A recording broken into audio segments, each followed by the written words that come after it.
je vous demande, tous ceux qui ne sont plus valables, avez-vous l'intention de les retirer ou vous voulez les laisser là parce que vous pourriez les actionner à tout moment? Monsieur, si vous suivez un peu les séances, le règlement, il y a un règlement qui a été fait, puis si on ne le prend pas, on fait une résolution pour dire que ce règlement, il est non valide, puis il annule le règlement. Donc, si je l'annule, je ne peux pas le reprendre. Vous l'avez, exemple, dans le règlement qui était sur ces travaux au centre. Au début, initialement, c'était, je me souviens plus, c'était 4,4 millions. Puis après ça, il a été changé par 2 autres règlements, mais celui-là, il n'est plus valide. On peut pas réadditionner, autrement dit. On vous a à l'œil, M. Charbonneau. Pas de problème, monsieur. Ouais, pas de problème. M. Junot. M. Junot.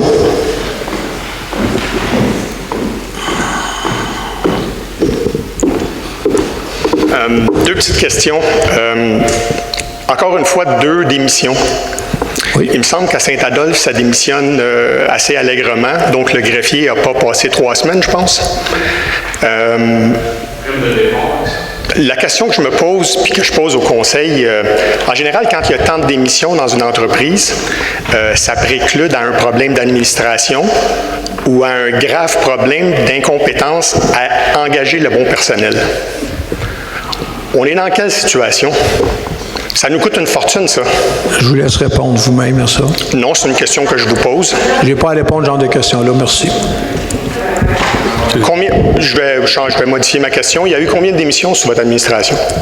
Vous pouvez regarder avec, je pense que M. Gravel l'avait dit dans les journaux, vous pouvez vérifier ça, c'est écrit quelque part, là, quelque chose comme ça. Avez-vous peur de quelque chose? Moi, j'ai pas peur de rien, monsieur. Pas de problème avec ça. Je suis un gars honnête, j'ai pas peur. Vous pouvez insinuer ce que vous voulez, là. J'insinue rien, je pose une question tout simplement. Non, c'est pas des questions, je sais ce que vous faites.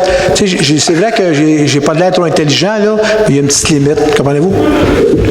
Expliquez-moi donc ce que je fais. Exactement. Je me pose des questions parce que ça nous coûte des choses. Allez-y, expliquez-moi. Le greffier s'est trouvé un emploi dans une entreprise privée à côté de chez eux. Qu'est-ce que vous voulez que je fasse? Vous voulez que j'offre 2 fois plus de salaire pour qu'il reste à la ville? C'est son choix, puis il a le droit. On n'a pas été capable de voir ça au processus d'embauche? Ben non, parce que l'offre qui est venue, il est venu pendant qu'il travaillait chez nous d'un particulier, c'est tout.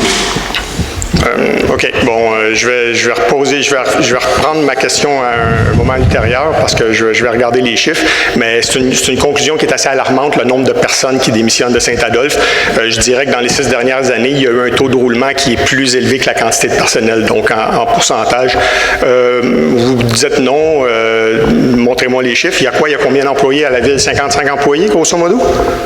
À peu près, oui. Ouais, il y a eu à peu près 60 démissions, donc c'est un taux d'employés qui est plus élevé que le taux. Non, madame, non, s'il vous plaît. Bon, OK. Regardez, je sais ce que les gens font, je l'ai vécu pendant les élections, là.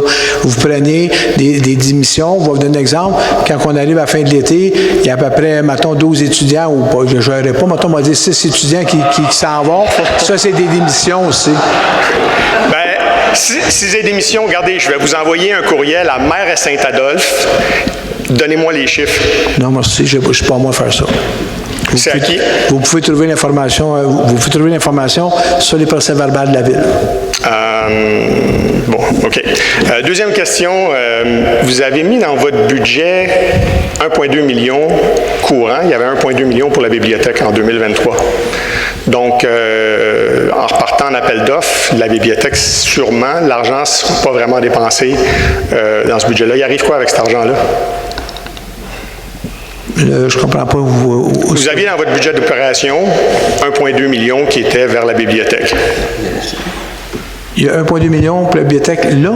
Dans votre budget, c'est ce que ça donnait en début. Vous aviez diverti, vous aviez à 4,6. Le budget de la bibliothèque était passé de 3,4 à 4,6. Donc, 1,2 qui est attitré pour la bibliothèque sur votre budget d'opération. Oui. Donc, le budget, il ne sera pas pris. Ce 1,2 million-là, il arrive quoi avec ça?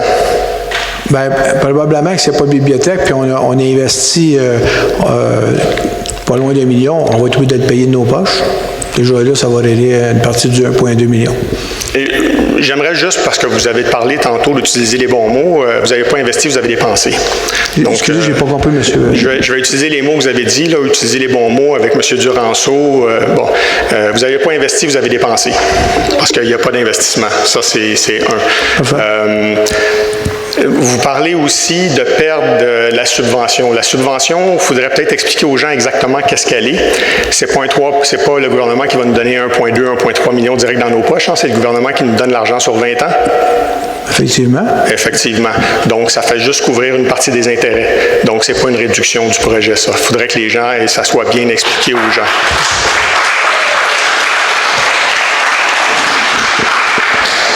Je vais vous expliquer ça. C'est 1,2 million, ça part sur 20 ans. Fait que si, par exemple, par mois, ils payent ça plus les intérêts. Donc, c'est 1,282. Ça, c'est clair. C'est 1,282, sauf... Ils payent les intérêts. C'est correct? En plus? Ouais. Fait que c'est assez correct pour vous, ça? Écrivez-le. Je n'ai pas moi de l'écrire. Vous allez juste aller voir dans les paiements, c'est marqué, ils payent un montant, mettons, exemple, c'est 1 000 $, puis il y a tant d'intérêts, puis ils payent le montant d'intérêt. Je vous laisse faire la recherche pour faire une demande d'accès à l'information. J'utilise le gars qui sait dans quel document c'est écrit, là. Je vous le dis, prenez des règlements qu'on a eu des subventions, vous allez le voir là, d'un cas, c'est tout. Parce que dans le règlement 886, c'est pas ça qui est écrit. Bon, monsieur, faites une demande, là, puis c'est tout. Bon, encore une fois, bon, je m'en allais dire qu'il y avait eu un effort qui avait été fait pour un peu de clarité. Clairement, on a régressé. Donc, je vais garder mon commentaire sur ce point-là. Merci beaucoup. Merci.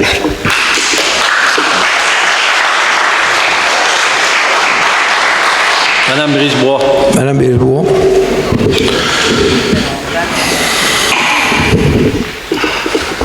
Bonsoir.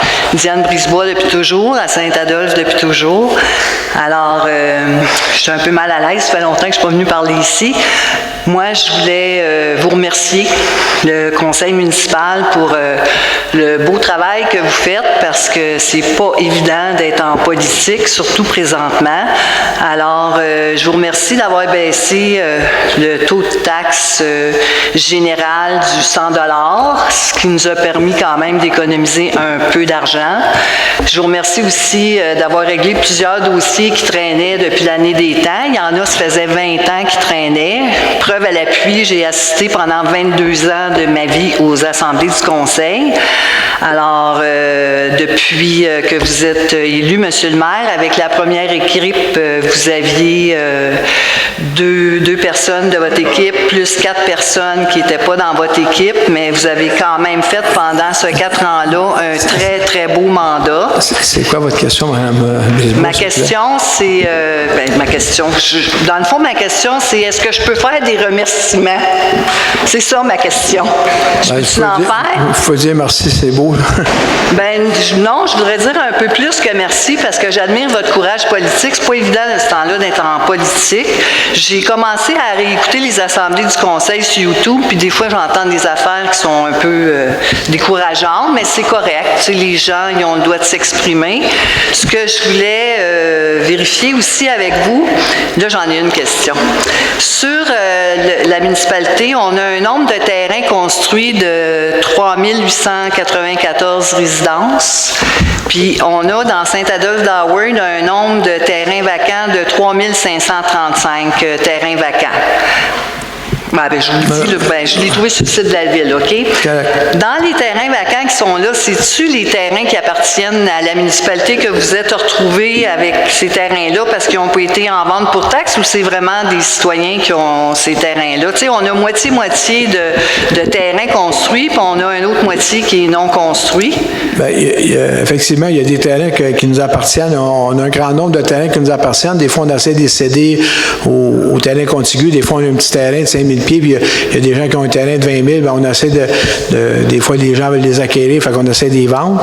Mais quand vous... Tu sais, j'ai pas le nombre exact parce que justement, on est en train de travailler là-dessus pour essayer de planifier ça, de voir ce qu'on a comme terrain. Je sais qu'on en a beaucoup parce que le comptable disait qu'on en avait beaucoup, mais comment je vous disais ça? Donc, on a beaucoup de terrains qui nous appartiennent, il y a des terrains qui sont aux citoyens, mais aujourd'hui, je ne peux pas vous dire le nombre qu'on en a. On s'en est parti de quelques-uns, mais des fois, on en a 40. OK. Puis, dans une autre assemblée, j'ai entendu qu'on disait qu'on était 3880 résidents là, à payer les taxes. C'est parce qu'il faudrait rajouter les villégiateurs, parce qu'eux aussi, je pense qu'ils en payent beaucoup. Il y en a au-dessus de 8000 villégiateurs dans Saint-Adolphe-d'Howard. Fait que je pense que ces gens-là, ils sont quand même ici. Ils payent des taxes. Fait que je pense que c'est important de les considérer puis d'en parler. Oui, mais je pense que quand on parle de 3880, on parle de résidents permanents. Là. On n'a jamais dit qu'il y avait juste 3800, parce que même les gens qui ont des terrains, le total équivaut à, je me souviens plus, dans le bout de 7-8 000, c'est Samuka qui est à peu près, c'est ça? Les villégiateurs? Donc, le compte de taxes en tout? Combien? On a à peu près 8 000 comptes de taxes. Mais les résidents permanents, là, c'est 3 880. Bien, il y a 8 116 fiches de comptes de taxes. C'est ça. Mais il y en a 6 852 qui sont imposables, puis 1 264 qui ne le sont pas. Je suis allée vérifier sur le site de la Ville. En passant, je voudrais remercier aussi le personnel de la Ville qui se dévoue pour les citoyens. C'est pas toujours évident d'être fonctionnaire. Puis, une dernière, des fois, on nous compare à d'autres municipalités, mais il faudrait noter qu'ici, on a 149,70 km² comparativement à Morin-Heights, avec qui on nous compare, qui est... attends un petit peu, là, je vais te dire ça. Morin-Heights, ils ont 59, quelque chose de km². Fait que je pense que c'est un peu plus difficile d'administrer 140 que... Oui. Est-ce que vous en avez assez? Vous êtes tanné de m'entendre? Alors, bonne soirée, puis je vous remercie encore pour votre courage politique. Merci, un proposeur, levé de l'Assemblée. Merci tout le monde.